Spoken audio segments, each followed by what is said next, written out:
I'm Blake Leath. Welcome to the Gratitude Series, Episode 3. Today, as promised, we pivot to some good news as we explore what the examples of Gary Moreau, Randy Pausch, and John Krasinski can teach us about optimism, and perhaps even joy, and the differences each of us can make in our own lives and the lives of others, including, perhaps, even the lives of those we'll never meet. Because culture is the sum total of each of us at scale, I want to consider the positive impacts each man has made through the lens of one of three of the 7 elements that comprise culture: beliefs, language, and behaviors. Let's start with Gary Moreau and explore how his positive beliefs serve as the tide that raises all boats. Now, Gary's leadership bio spans 4 decades, and we're not going to get into all that. But here's a thumbnail summary so you can visualize Gary. He served as consultant, global executive, private equity partner, general manager of a large multinational in China, and as a writer, thinker, and pragmatic philosopher. He's a former president and COO of Oneida, a former CEO and operating partner of Lionel Trains, and constantly thinks about the disciplines of leadership, collaboration, communication, strategy, and the nature of ethics in the workplace. His 2017 book, Understanding Business: The Logic of Balance, was named a top 100 business book of the year by Kirkus Reviews. And one of his fictional books, The Message, written under the pseudonym Avum Hale, was given a perfect 4 out of 4 rating by onlinebookclub.org and subsequently named a best book.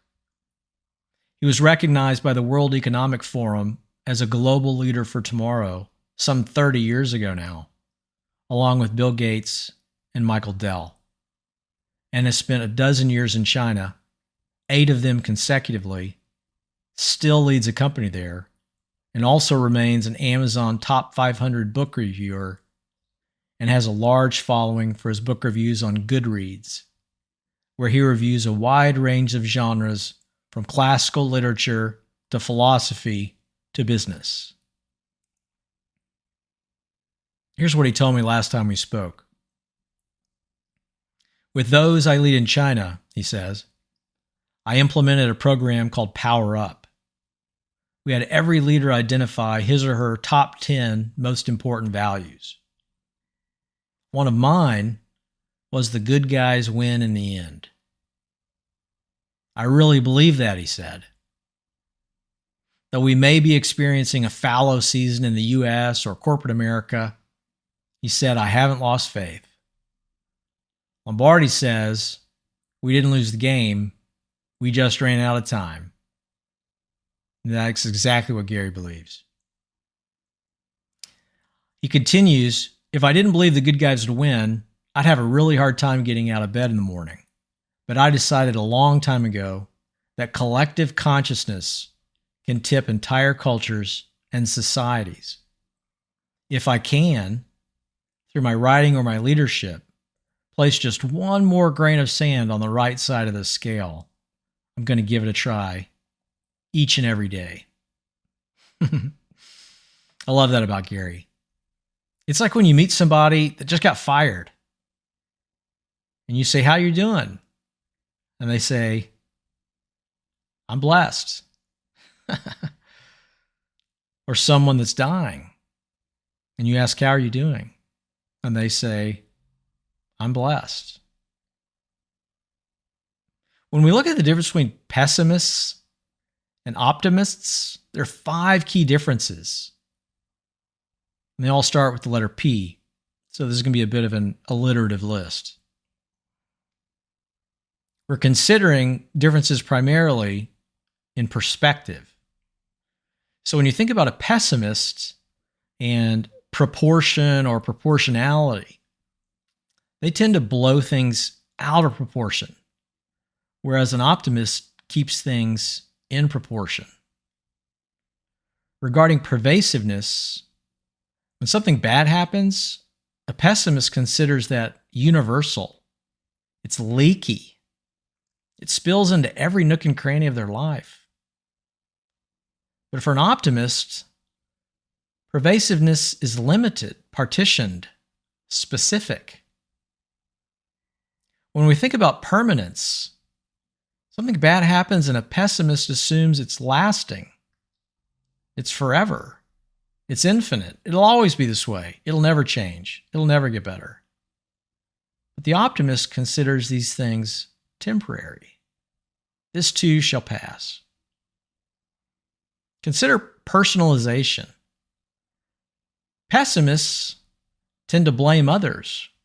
They're constantly looking out the window for someone to point at, for excuses, for reasons of coming up short.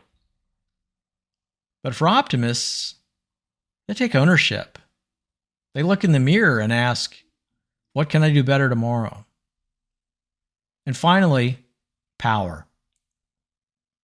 For pessimists, they feel increasingly helpless, whereas optimists realize that they're in control of their lives. All they have to do is take charge.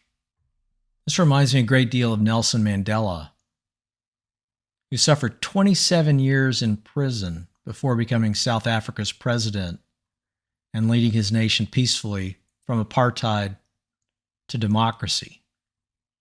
While imprisoned, he contracted tuberculosis, survived long bouts of solitary confinement, and was kept from attending his son's funeral.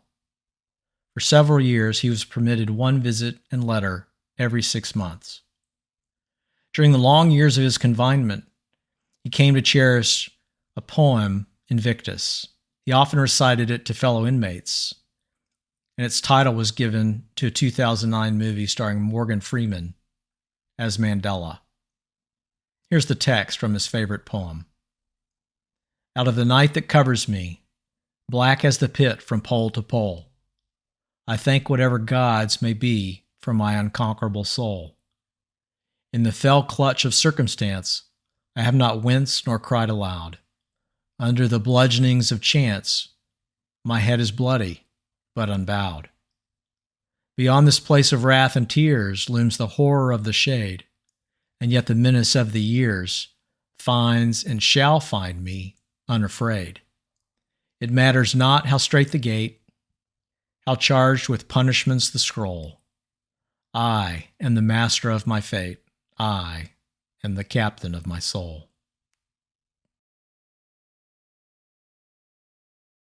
You probably remember who Randy Pausch was, because the final year of his life and death was an object lesson in the power of language, not only for his students at Carnegie Mellon, but also for those of us who never met the man, yet still feel to this very day that we knew him well enough. In 2006, Dr. Pausch was diagnosed with pancreatic cancer and given 3 to 6 months to live. 1 year later, he delivered his last lecture to a standing room only crowd of students and colleagues. The tidal wave of affirmations and accolades that followed was deafening, but surely things like the subsequent scholarship for women in computer science, pledged by Steve Siebold of Electronic Arts, are what pleased him most. And just think how great it would have been to have been one of his students. None of us can boil the ocean that is education in America these days, but we can certainly choose our attitude and how we show up for those listening, watching, and paying attention. And oftentimes that's more than enough. The Yale Center for Emotional Intelligence reports that high school students and teachers experience negative emotions up to 70% of the time they're in school, and that having just one caring, capable adult can make the difference between whether a child thrives or not.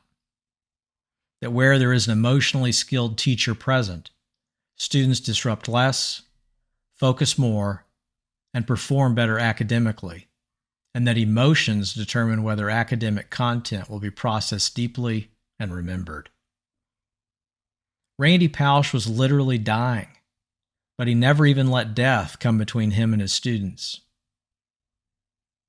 In the classic book that introduced the behavioral phenomenon, Dr. Martin Seligman described learned helplessness as a psychological condition in which a human being or an animal has learned to act or behave helplessly in a particular situation, usually after experiencing some inability to avoid an adverse situation, even when it actually has the power to change its unpleasant or even harmful circumstance. Seligman's work revealed that some illnesses of the mind derive from or are exacerbated by a perceived absence of control over the outcome of a given situation. He concluded that positive emotion, engagement, relationships, meaning, and contribution or achievement, the very things that Pausch was so good at demonstrating in his life and work, were the 5 key elements to well-being. It's easy to find things to complain about. Complaining and sensationalizing is not a cottage industry, it's big business, an industrial military complex. Maybe that's why people were so thirsty to hear more from Randy. The last lecture, a motivational book if ever there was one, spent 85 weeks on the New York Times bestseller list, and today nearly 5 million people own copies of that book. But can I tell you what I think is so dang cool about Randy? For all his many accomplishments in life, it was his dying with dignity that stood out. And brilliant as he was, it wasn't his mind that compelled us, it was his heart. Furthermore, his contentment, peace, and joy were not the result of some breakthrough discovery he'd made or a complicated algorithm he'd coded, but rather his decision to live no more philosophically than a character in a children's book might. Here's a graduate of and professor in the finest universities our country has to offer, a scholar who worked at Xerox Palo Alto Research Center, Adobe Systems, the University of Virginia, Walt Disney Imagineering, Electronic Arts, and who consulted at Google, founded the Alice Software Project, had a day in the city of Pittsburgh named after him, was listed by Time as one of the world's most influential people, authored or co-authored 5 books and 70 articles, and was honored with national awards and countless fellowships, but who is remembered above all these for his bravery, his childlike wonder, and his simple advice to both pessimists and eternal optimists alike, offered through his now immortal words, those he communicated in the final days of his life with every breath he could muster. "I'm going to keep on having fun every day I have left," he said. "You just have to decide whether you are Tigger or an Eeyore.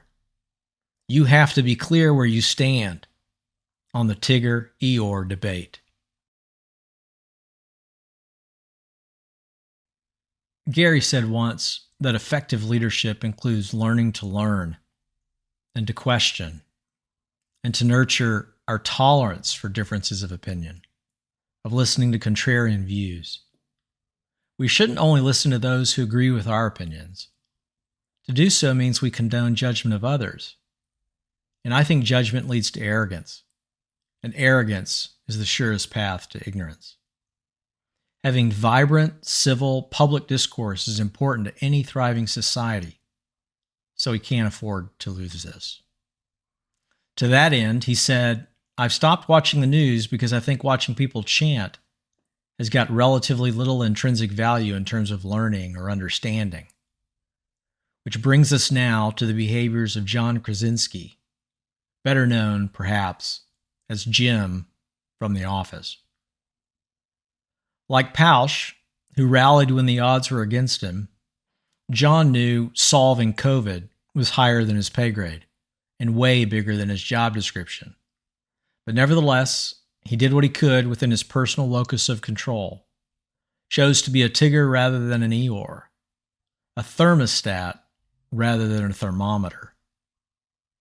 In March 2020, as the pandemic raged on and many of us were in lockdown, he launched a web series on YouTube titled Some Good News, or SGN, and the SGN network. He highlighted what was right and bright and good in the world, rather than piling on everything that was going wrong. In April, he hosted a live stream virtual prom for high schoolers whose proms had been canceled, and even became ordained as a minister in Massachusetts to officiate a virtual wedding. In 2 months' time, 72 million viewers had tuned in to his little show that could, because they too wanted to be a part of something joyful, something light, something energetic, hydrating, and nourishing to the soul, and to leave all the toxicity behind, if only for a few stolen moments each week, knowing it'd still be there, prowling and growling just on the other side of the door, always awaiting us. All we have to do is look. I have a friend whose email automatically replies, "Thank you for your note. To maintain a healthier relationship with my email, I check my email up to once a day and aim to reply within 1 week. Please alert me in the subject line if your need is time sensitive." That's genius, because I strongly believe that we employ our communications. They do not employ us. Krasinski's SGN is another great object lesson, this one being that we should create and contribute more to the world than we consume or take from it. And if these contributions can also be constructive and positive, even better. If everyone led like John did, the world would be a much better place. The late, great Maya Angelou, a beautiful poet and writer and scrappy social activist for half a century, once said, "I've learned that people forget what you said, forget what you did, but never forget how you made them feel." And she's not talking about how we feel about them, but how we, in their presence, are inclined to feel about ourselves. For example, enough, capable, bright, lovable, loved, worthy, important, priority. John's internet sensation did not cure COVID. Randy's book did not save the world, and Gary's work or words won't either.